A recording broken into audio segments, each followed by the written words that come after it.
¿Qué tal? Buen día. El día de hoy vamos a hablar sobre el muestreo de alimentos.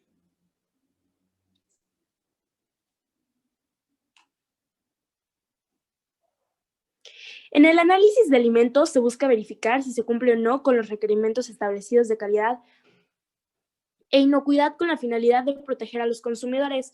Por ejemplo, determinar el porcentaje de grasa en un queso o la cuenta total de bacterias coliformes en un helado. Entonces, para que podamos obtener un resultado favorable del análisis del alimento, este debe provenir de una muestra representativa del lote que haya sido tomado. Nosotros tenemos que tener la certeza de que ésta haya sido manipulada de forma adecuada para que se asegure su integridad. Es por eso que el muestreo es esencial al momento de realizar un análisis en la química analítica en general, ya que esta debe garantizar la representatividad de la muestra y es por eso que debe ser sometido a distintos métodos y procesos de reducción entre el lote original y la muestra de laboratorio. Es decir, si yo quiero contar la presencia de Escherichia coli en una hamburguesa, yo tengo que someterla a un proceso de reducción para poder tomar la muestra y llevármela al laboratorio, porque no puedo llevarme una hamburguesa al laboratorio.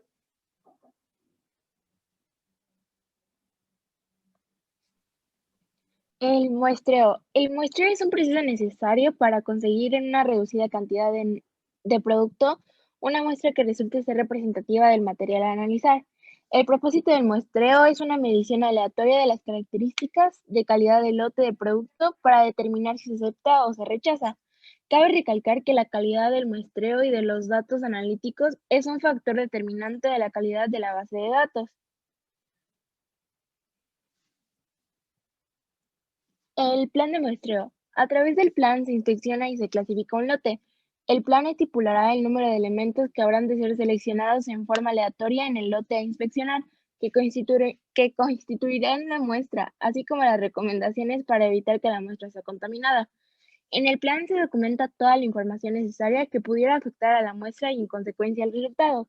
Los planes de muestreo se dividen en dos categorías: planes de muestreo por atributos o planes de muestreo por variable, así como también los tipos pueden ser aplicados para la evaluación de lotes de producto o la evaluación de producto de producción continua.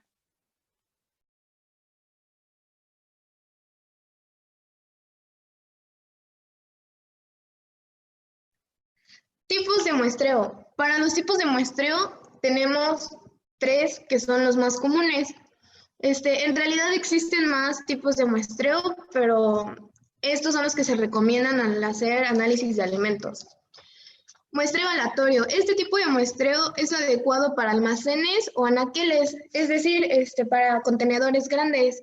Se toman muestras aleatorias de manera que se garantice que todos los elementos del conjunto del alimento tengan la misma oportunidad de ser recogidos e incorporados a la muestra que se va a analizar. Es muy importante que se garantice que las muestras sean representativas de la población. En este caso, estamos hablando del alimento. El muestreo aleatorio se divide en dos, puede ser por asignación o por números aleatorios.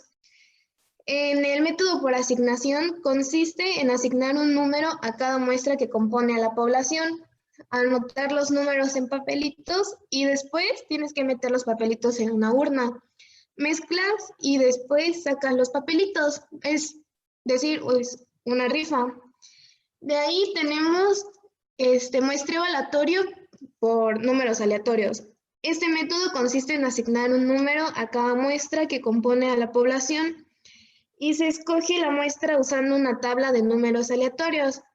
Estas tablas están diseñadas de tal manera que se garantice una sucesión de números que no representen tendencias, es decir, es completamente indiferente y su logaritmo está diseñado específicamente para que sea completamente al azar. De ahí tenemos el muestreo selectivo. Cabe recalcar que cualquier muestreo que no sea aleatorio se considerará selectivo. Se toman muestras de acuerdo a un plan de muestreo, pues ya mencionados anteriormente. Puede que excluya el material con ciertas características o se selecciona solo el de características bien definidos. Aquí estamos tomando una muestra, pero de una población más específica o más reducida. Este método se utiliza con frecuencia de manera acertada en el análisis de la contaminación, donde el objetivo puede ser la identificación de la exposición máxima a los contaminantes.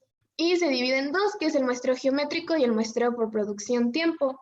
En el muestreo geométrico es adecuado para las muestras a granel o las que se presentan en contenedores, de los cuales se recomienda colectar muestras en los extremos y en el punto central, como puede ser una cacerola llena de verduras. O en el caso de tanques donde se mantienen productos líquidos, como la leche, es conveniente realizar el muestreo a diferentes profundidades. Al hacer esto, pues garantizamos que tenemos una muestra representativa de toda la población.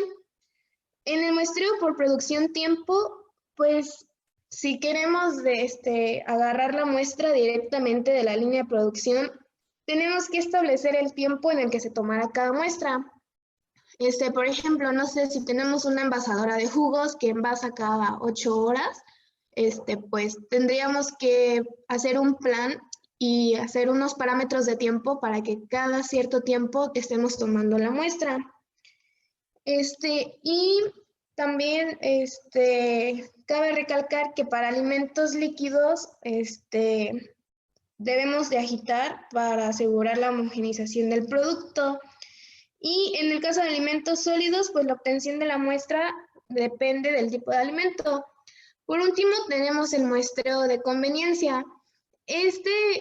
Pues, no es muy recomendable pues, en el muestreo de análisis de alimentos, pero se menciona, pues, ya que a veces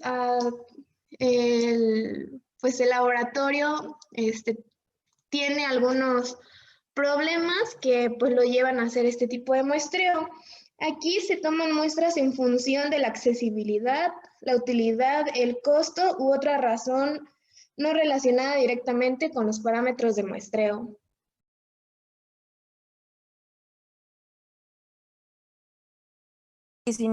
Alimentos envasados y sin envasar.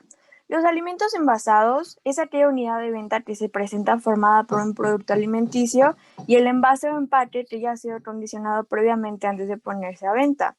Para la toma de muestra de alimentos envasados se puede realizar de dos formas. La toma de muestra de productos envasados en presentación comercial y la toma de muestra de productos envasados en contenedores grandes. Para poder tomar una muestra de un producto envasado en presentación comercial, la muestra se debe de tomar de forma aleatoria de acuerdo y siguiendo su respectivo plan de muestreo. Y para la toma de muestra de un producto envasado en contenedores grandes, es necesario abrir estos contenedores para poder tomar las muestras, aunque aquí hay que ser un poco más cuidadosos de no contaminar o dañar la muestra al momento de estarla tomando.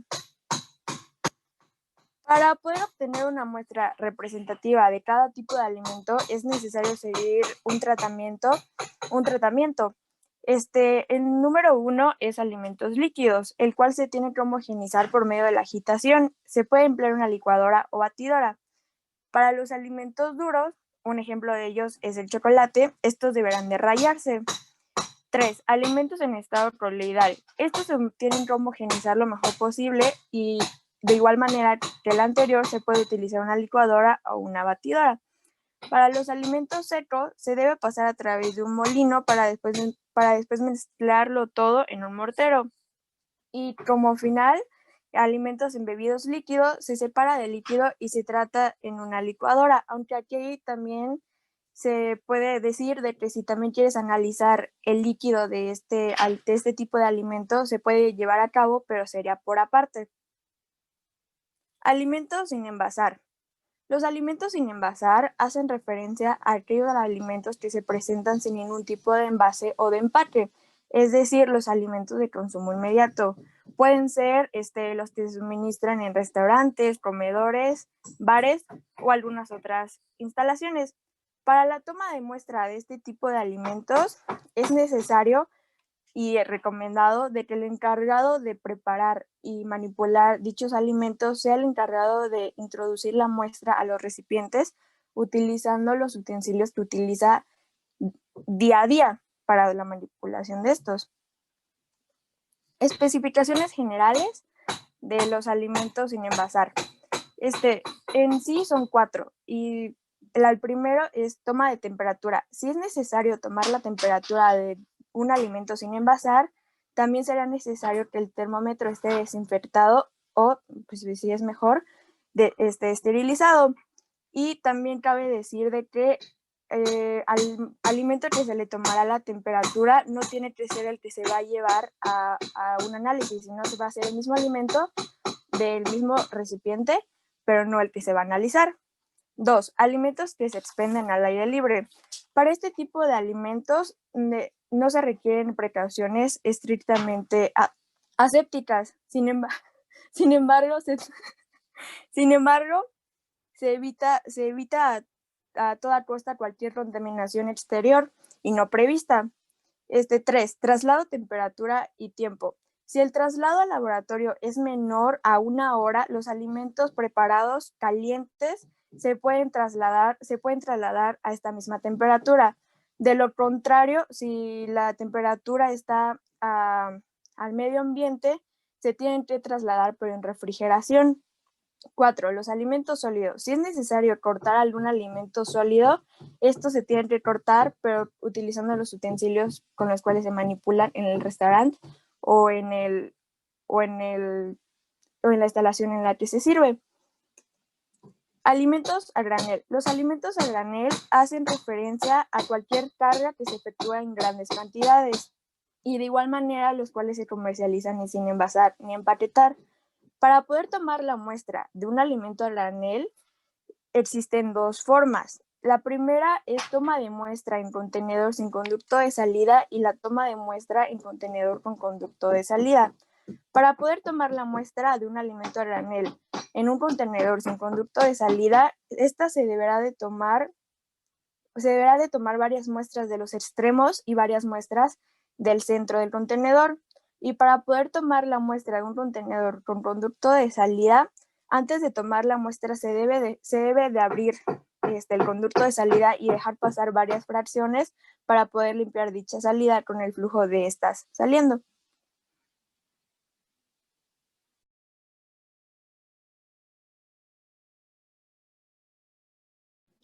Bien, ahora voy a hablar sobre la reducción de muestras. En la reducción de muestras en el caso de alimentos sólidos, como por ejemplo semillas, granos, harinas, es necesario hacer una reducción de la muestra original. Entonces es por eso que las muestras pueden ser reducidas utilizando los siguientes métodos: el método de cono y cuarteo y el método de rayado. Ok, para el método de cono y cuarteo, primero se selecciona un número de porciones de una manera sistemática de diferentes partes del total y luego se combina. Es decir, por ejemplo, voy a tomar de ejemplo el arroz. Entonces, si yo tengo pues arroz, voy a seleccionar un número de porciones y lo voy a... Después se muele y es llevado a una pila cónica. Después, la parte alta del cono es prensada y dividida en 4. Luego, los cuartos opuestos de la pila son removidos y mezclados para formar una pila cónica más pequeña y otra vez dividida en 4, como se muestra en la imagen. Y después se vuelve a hacer un cono y así sucesivamente hasta obtener el peso adecuado. Y en el caso de no contar con la pila cónica, la muestra se homogeniza mecánicamente y se distribuye formando un cuadrado. Entonces después este es dividido en 4, se eliminan 2 cuadros opuestos, se vuelve a mezclar y el paso se repite hasta obtener el tamaño deseado. O sea, es el mismo procedimiento, solo que ahora en un cuadrado. Bien, y para el método de rayado, se utiliza un rifle, que es un apartado mecánico, que sirve para dividir la muestra en 2 porciones iguales. Es decir, la muestra simplemente se divide. Entonces, la distancia en los canales puede variar y debe ser ligeramente mayor que el tamaño de la partícula más grande del lote.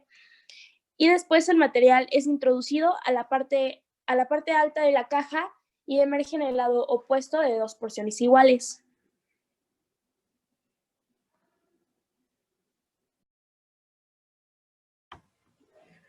Bueno, para la identificación de la muestra prácticamente es lo que hemos hecho con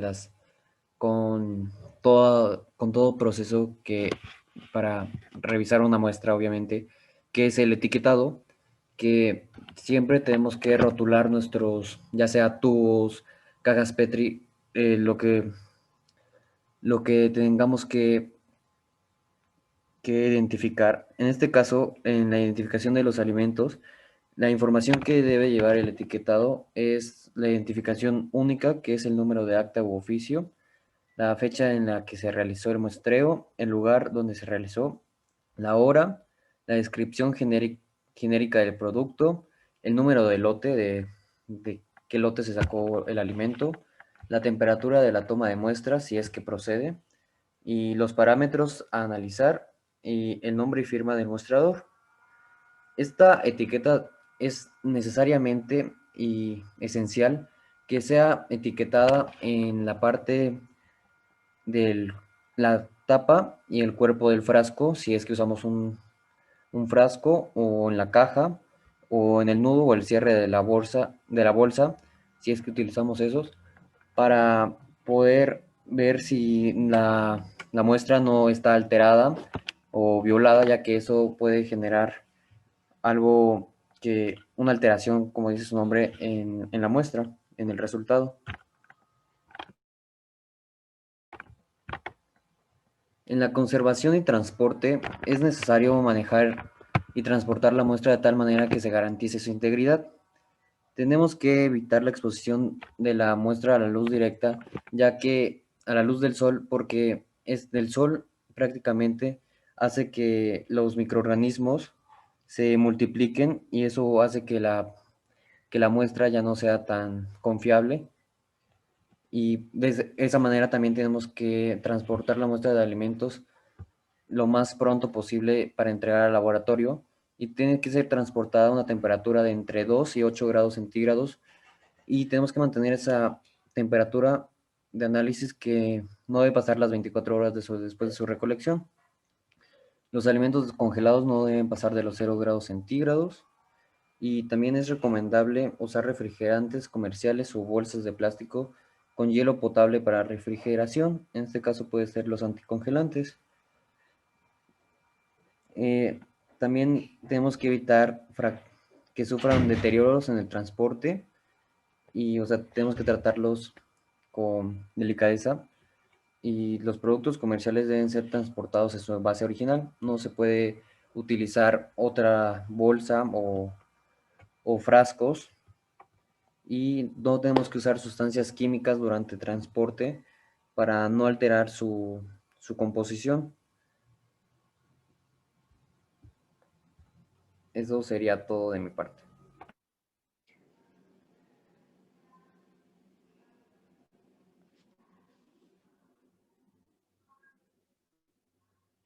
Muchas gracias por escucharnos, profe. Y los integrantes somos Denise Gómez Velasco, Pamela Torres Valdés, Valeria Guillén Aguilar Guillén, y Mariana Gordillo Santiago y Diego Rubén Pérez Quito. Muchas gracias.